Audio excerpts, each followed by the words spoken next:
يعني මම ලියපු කවිය පත්තරයක පළමුණ ඇත්තම කියනවනේ සරසවි පත්තරේ 93 වගේ අවුරුද්දේ සරසවි පත්තරයක ඉස්සෙල්ලම ලියපු පොඩි පේලි හතරක කවියක් පළවුණා. ඉතින් සන්තෝෂයිනි පුදුම සන්තර ගොඩ 100ක් විතර ලියලා ඔක තමයි පළවෙනි ඉස්සෙල්ලම. ඉතින් පත්තර හතරක් විතර සල්ලි හොයාගෙන අරන් ඇවිල්ලා එකක් ගේ ඉස්සරහා පිළ උඩ තියුව එන අයට පේන්න එකක් පරිස්සමට අරගෙන තියුව එකක් අම්මට දුන්න අම්මා යනවනේ ගම හැමතැනම අරගෙන ගිහිල්ලා මිනිස්සුන්ට පෙන්නන්න කියලා. කොහොම ඒ පත්තර ඒ කවියට එහෙම කළා කිරියම්ම ළඟට දුවගෙන කිරියම්ම මම ලියපු කවියක් පත්තරේ පළ වෙලානේ කියලා. ඉතින් කිරියම්ම hina වුණා විනාඩි 4ක් විතර එක දිගට. මම බලන්නේ මොකද කියලා. ඊට පස්සේ ඇහුවේ මෙහෙමයි.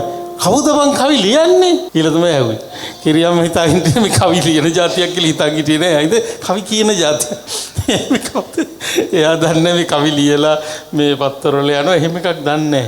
හැබැයි කිරියම්මා කවි දැනගෙන ඉඳලා තියෙනවා අපිටත් වැඩිය. ඔව්.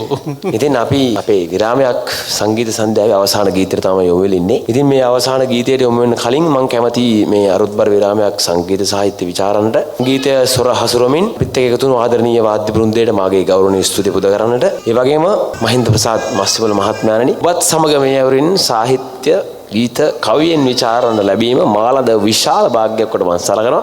ඔබතුමාටත් මගේ ආදරණීය හෘදයාංගම ස්තුතිය මම පූජා කරනවා. මේ ගීතය කවියක් ඇසුරෙන් ගීතයක් බවට පත්තුරු ගීතයක්. අපි දන්නවා කාව්‍යකරණයේ අත්පොත විදියට සඳහන් කරන්නේ සිංහල සාහිත්‍යයේ ගුත්තිල කාව්‍ය. අපි බලමු කවියක් ඇසුරෙන් නිර්මාණය වුණු ගීතයට මහින්ද ප්‍රසාද් මස්සිමුල කවියාගේ අදහස මොකක්ද කියලා. ඇත්තටම කවි ගීත බවට පත් වුණු අවස්ථා ගොඩක් අපේ තියෙනවා. ජන කවි ගීත විදිහට තියෙනවා. කවි විදිහට ලියපුවා පස්සේ ගීත වෙලා තියෙනවා. මේකත් අපේ සාහිත්‍යයේ සම්භාව්‍ය සාහිත්‍යයේ නගන කෘතියක් කාව්‍ය කෘතියක් ගුත්තිල කාව්‍යෙහි තෝරාගත් කොටස් තුනක් සුසිල් ප්‍රේමරත්න විසින් ගීතයක් බවට පත් කළ බොහොම ජනප්‍රිය වෙලා තියෙනවා. ඒක තමයි අපි අන්තිම නිර්මාණය හැටියට අපි තෝරාගෙන තිබෙන්නේ. ඒකට යන්නට පෙර මම ඇත්තටම කැමති කියන්නේ දැන් ගහපු ගායනය හරිම ඉමිහිරට ඒ ගායනා කළා. මොකද ඒක කියන්නේ සාමාන්‍යයෙන් කියන අමාරු ගීතයක්. ඔව් මේ වසන්තා මధుරංගනී විසින් තාම සුන්දරව කියපු ගීත ඒ හොඳට ගායනා කරා. මම හිතුවේ මේ සංගීත කණ්ඩායමත් එක්ක ආපු ශිල්පිනියක් කියලා. ඉතින් ඇයට අපි හොඳත් ප්‍රසන්නතාවයක් දෙන්න ඕනි. ඒකෙන් තීරණය වෙන්නේ අනිත් අය හොඳට ගායනා කළේ නැහැ කියලා. මං කියන අමාරු ගීතයක් අය ඒ අභියෝගයේ බාර අරගෙන ගීතයට අසාධාරණයක් නොකර ගායනා කරා. අනිත් අය කවුරුත් වෘත්තීය ගායන ශිල්පීන් නෙවෙයිනේ නේද? මේ වැඩසටහනට පුරුදු පුහුණුලා ගායනා කරපු නිසා අඩුපාඩු තිබුණත් අපිට ඒක ප්‍රශ්නයක් හැටියට ගන්න බෑ අපේ වැඩසටහන ඇතුලේ. වාද්‍ය වෘන්දයටත් ස්තුතිවන්ත වෙනවා. අපි කලින් ඊට පෙර වැඩ කටයුතු කරලා තියෙනවා. ඒ වගේම විශේෂයෙන්ම අපේ මෙම විශ්වවිද්‍යාලයේ අධ්‍යක්ෂතුමා චින්තක පෙරේරා මැතිතුමාට ස්තුතියි. මම ඊට පෙර අපි කෑගල්ලේ වැඩසටහන කරා කෑගලු සංදේශය කියලා කෑගලු සාහිත්‍යයට අදාළ වැඩසටහනක් බොහෝම සාර්ථක වැඩසටහනක් කරා. ඒකටත් ඔබ මූලික වුණා. මේක හරි අලුත් මේ සංකල්පයක්. මේක කාර්මික අංශය මූලික වෙච්ච විශ්වවිද්‍යාලයකට සාහිත්‍ය පිළිබඳ කතා සාහිත්‍ය පිළිබඳවත් නෙවෙයි මේක ටිකක් ජන සාහිත්‍යකව තවත් සංකීර්ණයි නේද? තවත් අමාරුයි අපිට දැන් අලුත් අයට දන්නන්න. නමුත් මට හිතෙන්නේ ඉතින් හැමෝම අහගෙන හිටියා කියලා මට තේරෙනවා මේ හොඳයි. ඉතින් ඔබලාගේ විෂයන් වලට මෙන්න මේ වගේ දේවල් වලින් මොකද්ද ගන්න අලුත් සංකල්පය කියන එක. අපි ගමු සංචාරක කර්මාන්තය වගේ ගත්තොත් අපිට සෑහෙන්න දෙයක් කරන්න පුළුවන්. ඒකට නව සංකල්ප අපි එකතු කරන්න ඕනේ. මේ ස්ථාන අපි ස්ථාන නම් ඒකට මූලික වෙන්නේ මේ ස්ථාන හා බැඳුණු ජනප්‍රවාද ජනකවි ජනශ්‍රුති තියෙන රාශියක්. මෙන්න මේවා කොහොමද අපි මේ ස්ථානත් එක්ක මේව ස්ථානගත කරන්නේ. ඒව ඇහෙන්න සලස්වන්න අපිට පුළුවන්. දැන් අපි ලෝකේ වෙන රටවලට ගියාම මේගොල්ලන්ගේ රිද්ම ලක්ෂණ අපිට ඇහෙන්න පුළුවන්. දැන් වියට්නාමයේ වගේ රටකට ගියාම මේ ජන සංස්කෘතිය සම්පූර්ණයෙන්ම ඒගොල්ලෝ නවීන නව තාක්ෂණයෙන් නැත්නම් නවීන කළ නව රංග රටාවලින් ඉදිරිපත් කරනවා. එතකොට අලුත් වෘත්තිකයන් බිහි වෙනවා. ඔන්න වගේ අලුත් සංකල්පට යන්න පුළුවන් කියලා මට හිතෙනවා. මේ දේවල් වැළලී යන්න නොදී මේවා විනාශ නොකොට මේවා අපිට අලුත් විදිහට පාවිච්චි කරන්න පුළුවන්. කවුරුත් ප්‍රතික්ෂේප කරන්නේ නැහැ. විශේෂයෙන්ම විදේශිකයන් ඒවට ආසයි. ඒගොල්ලෝ ඒවා රස විඳිනවා. ඒවා කවදාවත් විනාශ කරන්නේ නැහැ. ඒ පාඩමත් අපිට ඕන්ගෙන් ඉගෙන ගන්න පුළුවන්. ඉතින් ඒ වගේ අලුත් සංකල්ප වලට මම මේ පොඩි තැනක් කිව්වේ. තවත් අලුතින් හිතලා මේ ආචාර්ය මණ්ඩලයේ සමග හිතලා කතා කරලා අලුත් සංකල්පත් කරගෙන සම්ප්‍රදායෙමින් නැතුව මේ සම්ප්‍රදාය දේවල් අලුත් විදිහට පාවිච්චි කරන්න ගන්න පුළුවන් කියලාත් මට හිතෙනවා. මේ ස්ථානට ආවම මට ඒකත් හිතුණා. මේ මෙච්චර සුන්දර විදිහට මේ නේද අපි අර ඉන්න පඩිපෙළේ ඉඳලා ඒගොල්ලෝ ලස්සනට ඒවා තියලා අපි එනකොට පිළි අරගෙන දැන් සාමාන්‍යයෙන් අර මේ තෙත සාලුවක් එහෙම දුන්නේ සාමාන්‍ය අපිට ගුවන් යානයකදී විතරනේ එහෙම හම්බ වෙන්නේ. ඉතින් මෙහෙදී ඇවිල්ලා හම්බුණා. ඉතින් හරි ඒක හරි අලුත් හරි මේ එන කෙනාට ඒක ගොඩක් දැනෙනවා අමුතු විදිහට. ආගන්තුකයාට ගොඩක් දැනෙනවා. ඒවා හොඳ දේවල්. අන්න ඒ වගේ දේවල් අලුත් දේවල් ඒ අනේකා කැමති විදිහවල් කොහොමද අපි හරියට ඒගොල්ලන්ට ඉදිරිපත් කරන්නේ වගේ කාරණාත් ගන්න. ඒ අතරට කොහොමද මේ අපේ භාෂණය මේ වටිනා දේවල් මේ සම්ප්‍රදාය දේවල් පාවිච්චි කරන්නේ කොහොමද කියන එකත් හරි වැදගත් වෙයි.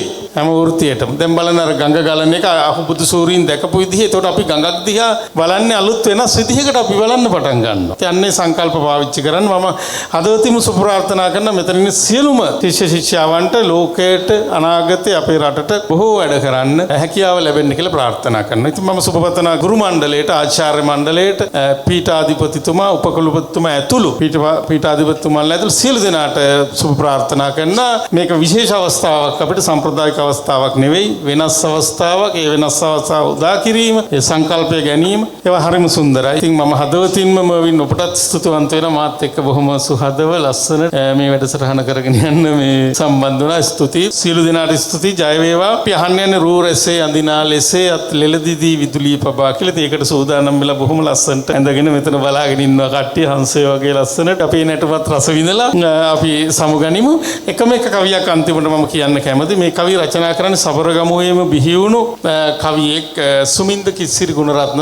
ඇතැම් අය අහලා තියෙන්න පුළුවන්. ඔහු අවුරුද්දකට විතර කලින් වෙන් වෙලා ගියා. නමුත් ඔහු කවියක් ලියලා තියෙනවා මේ අපි ජීවිතේ අපි ඉන්නේ කොතෙන්ද කියන එක පිළිබඳව හොඳට තේරුම් ගන්න පුළුවන් පුංචි කවි දෙකක් ඔහුගේ තියෙනවා. මං හිතුවා ඒක අද වැඩසටහනේ අවසානයේට කියන්න ඕනි කියලා. ඒක මෙන්න මෙහෙමයි. අපි හැමෝටම වැදගත්. ගල් ගැසී කළුවරට දොස් කියන්නේ කුමට සැබෑ උවමනාවක් තියෙනවා නම් ඔබට සඳක් පායලාලව එළියවනතුරු නොයිඳ කනාමැදිරියකු වේ ඔබ ගමන ආරම්භන. ලස්සන සංකල්පෙන් ගල් ගැසී කළුවරට දොස් කියන්නේ කුමට? අර තාගෝර්තුමා කිව්වාගේ අන්ධකාරට ඇයි දොස් කියන්නේ? සැබෑ උවමනාවක් තියෙනවා නම් ඔබට. ඔබට ඇත්තට උවමනාවක් තියෙනවා නම් සඳක් පායලාලව එළියවනතුරු නොයිඳ හඳ පායනකන් ඉන්නේ නැතුව කනාමැදිරියකු වේ ඔබ ගමන ආරම්භන. ඔබේ තියෙන පුංචි ආලෝකයෙන් ඔබ පටන් ගන්න වැඩේ. කනාමැදිරිය කියයි අවමාන නොකරන්න. අනිත් අයට කියන එයාට අවමාන කරන්න එපා කනාමැදිරියෙක් කියලා. පොඩි එළිය තිතක් යයි අවිචාර නොතියන්න.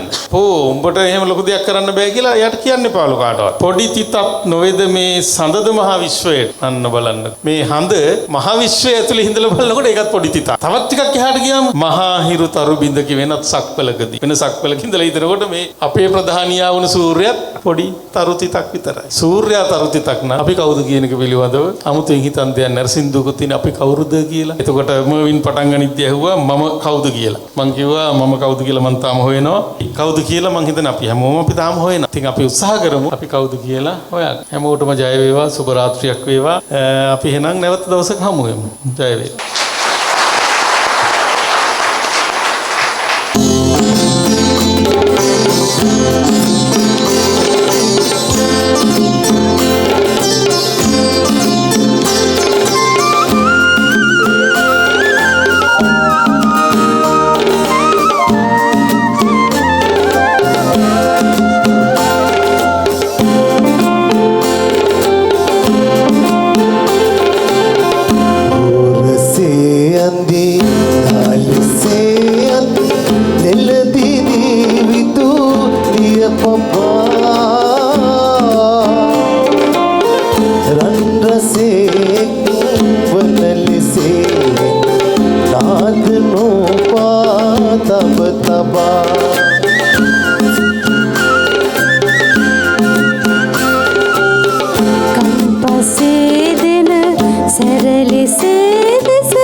कुरलता दिली मुतुलता